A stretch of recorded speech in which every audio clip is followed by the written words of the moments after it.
dadweynaha ka soo qayb galay munaasabadan sanad guuradii ka soo wareegtay markii la aasaasay ururka la yiraahdo SSC aad ay u mahadsan yihiin rag iyo dumar caydi iyo roole dhammaan dadweynaha aad ay ugu mahadsan yihiin soo xaadiritaanka iyo ka soo qayb galka ay ka soo qayb galeen xafladan munaasabada inta ka bacdi barnaamijkii ayaan hadda toos u bilaabaneynaa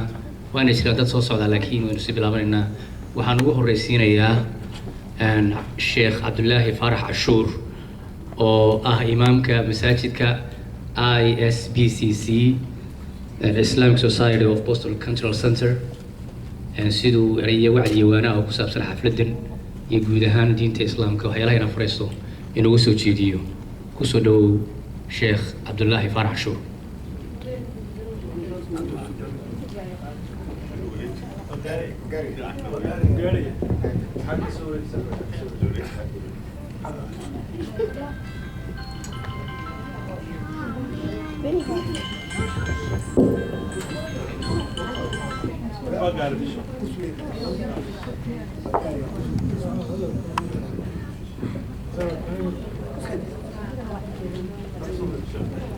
بسم الله الرحمن الرحيم الحمد لله إله الأولين والآخرين وقيوم السماوات والأرضين الذي لا عز إلا لطاعته ولا غنى إلا لافتقار إليه أشهد أن لا إله إلا الله ولي الصالحين وأشهد أن محمدا عبده ورسوله أما بعد السلام عليكم ورحمة الله وبركاته إلهي سبحانه وتعالى قرآن كيس وحو شيء وحو إلهي يري كنتم خير أمة أخرجت للناس وحاتين يري ummadaha la soo saaray ummadda ugu khayrka badan ayaa tihiin markuu ilaahay subxaanahu wa tacaala arrintaa inoo sheegayay ilaahay inooguma sheegin oo keliya kalarkeena oo saas ah inaan ku noqono dadka ugu khayrka badan ama laandheere inaan nahay oo dadka ugu khayrka badan nahay laakiin ilaahay subxaanahu wa tacaala wuxuu yidhi dadka waxaatiin dadka ugu khayrka badanoo sababtan waxaa wuu yidhi ta'muruuna bilmacruuf wa tanhawna cani lmunkar wuxuu yidhi wixii wanaagsanna waad is-amartaan waa isfartaan wixii xumaanna waa iska reebtaan marka labadaas ayaad waxaad ku noqoteen dadka ugu khayrka badan in aad had iyo jeer noqotaan haddaba labadaas eray waa laba eray oo aada iyo aada u yara fudud marka uu qofka rabo inuu qoro ama qofka marka hore inuu ku hadlo laakiin waa laba eray oo aada iyo aada u qiimo badan oo u xoog weyn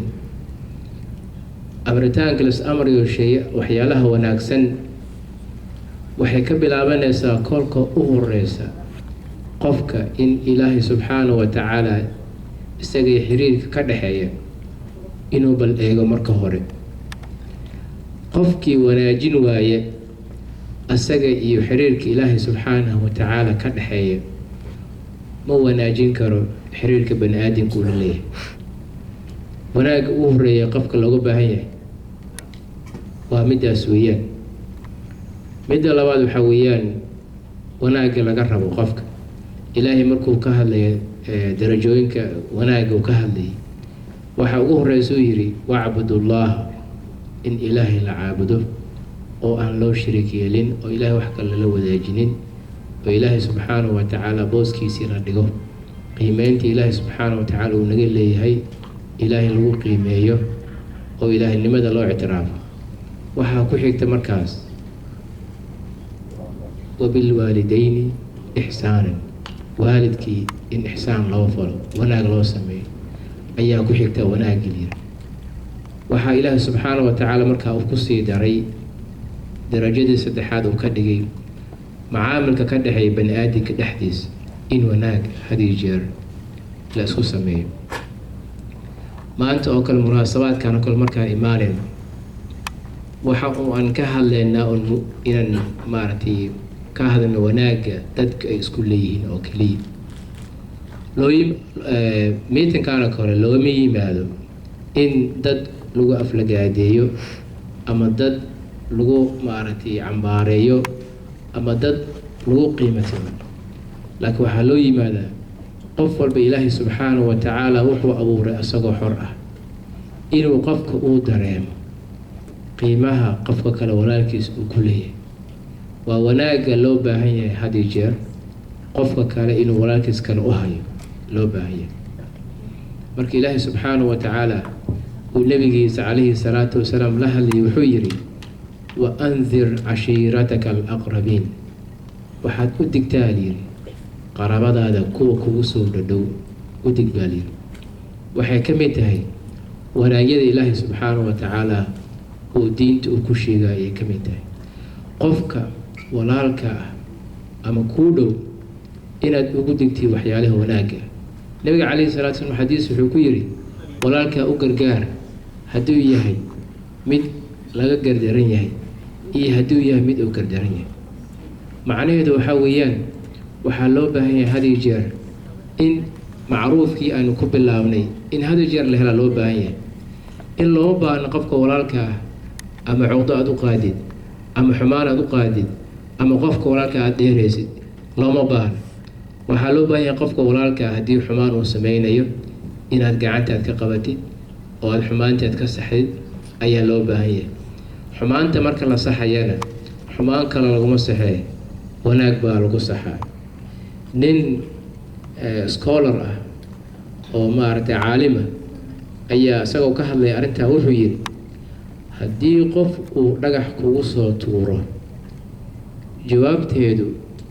sida diinta ahaan ah qur-aanka ilaahi wuxuu ku leeyahay qofkii kugu xadgudba intii in leeg ku xadgudub laakiin sheekhaas markuu fasira wuxuu yidhi ilaahay saas uunu yidhi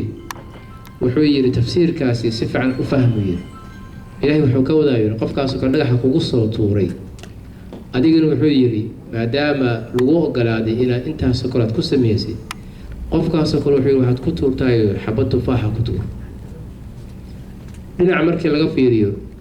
dhagaxa iyo tufaaxu xoog ahaan way isu dhigmaan labadoodii laakiin markii dhinaca kale laga fiiriyo dhagaxii waxaa weeyaan qofkii wuxuu u geysanayaa dhaawac laakiin tufaaxii qofkii marka lagu tuuro intuu tufaaxii qabsado ayuu cuni karaa marka tufaaxan waxaa lagu yaqaanaa waxaa la isaga oo dhan wuxuu ka mid noqonayaa qofka bani aadamka jirkiisa ka mid noqonaya wax xasaa maaragtay la oranaya xataa 50% ayuu wuxuu noqonayaa dheerti noqonaya xataa ma completely waxay jirka qofka ayuu ka mid noqonaya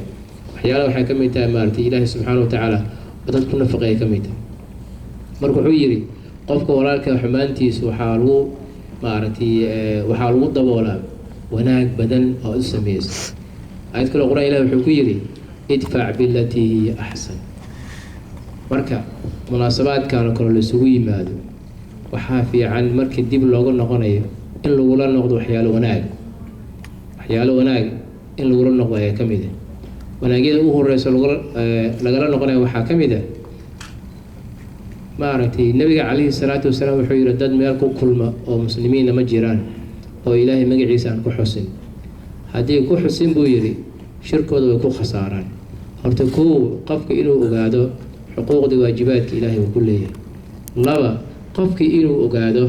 qofka kale walaalkiisa ama ka maqan ama maaragtay si kale u fahmaya asaga inuu asaga wanaag inuu u hayo mooye inuusan marnaba xumaan u hayn maxaa yeele wanaagga la soo haya had iyo jeer ayaa waxay dhan siyaadisaa wanaag kale laakiin haddii qofka kale walaalka ah aad xumaantiisa ka shaqaysid meel laguma gaarayo wanaagga waxaa lagu gaaraa oo keliya waxaa weeyaan qofka inuu u toosnaado sidii ilaahay subxaanahu wa tacaala qur-aankiisa uu ku sheegay hadda waxaa weeyaan wacdi badan waxaa la yidhi wuxuu isugu soo ururaa oo keliya intaan sheegan oo ah ilaahay subxaanahu wa tacaala oo laga cabsado ilaahay subxaanahu wa tacaala waajibaadka uu ku saaray oo la raaco intaasu waxaa la isugu soo ururaa haddii waxaa la 20 saac ama 10 saac ama 1 saac ama nus saac la khudbaynayo waxay isugu soo ururaysaa oo keliya إلهي سبحانه وتعالى لقى عبصه إلهي وحوكو أمرنا هلقات انت سنكسو قبقبينيا أقول قولي هذا السلام عليكم ورحمة الله وبركاته.